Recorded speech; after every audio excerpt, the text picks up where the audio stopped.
هذا قال لي: هيا نلعب ماتش والحارس يكون تشاوميني. لم أنشر فيديو منذ مدة وأنا آسف على التأخير. هذه هي تشكيلته: تشواميني: أتمنى أن تكون قد تدربت لهذا اليوم لأنني سأصنع منك شاورما. وتنطلق المباراة.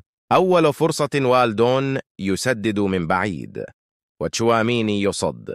ركنية وكيميتش يمررها لجواد بلال الغنام فيقوس وتشواميني يتفرج. الهدف الأول. هنا تمريرات قصيرة وتصل إلى روماناجاي فيستلم ويسدد، ولثاني مرة تشواميني لا يتحرك. جاليتش السنطرة وينفرد كريستيانو بينالدو فيصوب، ولكن القائم قال له لا. ركنية أخرى ويتكرر نفس سيناريو الهدف الأول، وهنا يثبت لنا أن الذي لا يتعلم من أخطائه لا يتعلم أبدا. للمرة الثانية جليتش سنطرة ويهرب بينالدو، وهذه المرة لا يهدرها، وتشاوميني يعاين الضرر بصمت.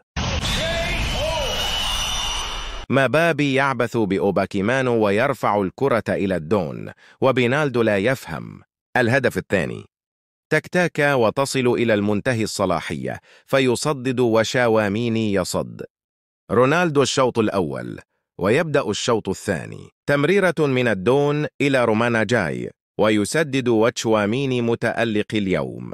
جواد يراوغ ويسدد وتشواميني سيخرجني من صوابي. رونالدينيو يخرج رونالدو من العدم فينفرد وينهي الكرة في المرمى. الهدف الثالث. نيمار يسدد تسديدة لو كانت ابنة صلاح حارسة لصدتها، ولكن تشواميني لم يصدها. اغلق رجليك يا ابن المحبوبة. مباراة كلها عبارة عن صواريخ رونالدو من هنا ومن هناك. روماناجاي يسدد، وهذه المرة القائمة ينوب وترجع إلى بيكرامب فيقاوس ويضرر شاواميني. هجمة مرتدة ورونالدو ينفرد. ولك ليش مش لابس طاقية؟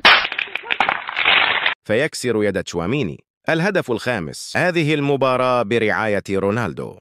الهدف السادس. رونالدو الآخر يرد على رونالدو خاصتي ويسجل الهدف الخامس. انتهت المباراة، ولكل من يسأل عن كاميرا واوا فقد تخاذل ولم يحضر إلى المباراة.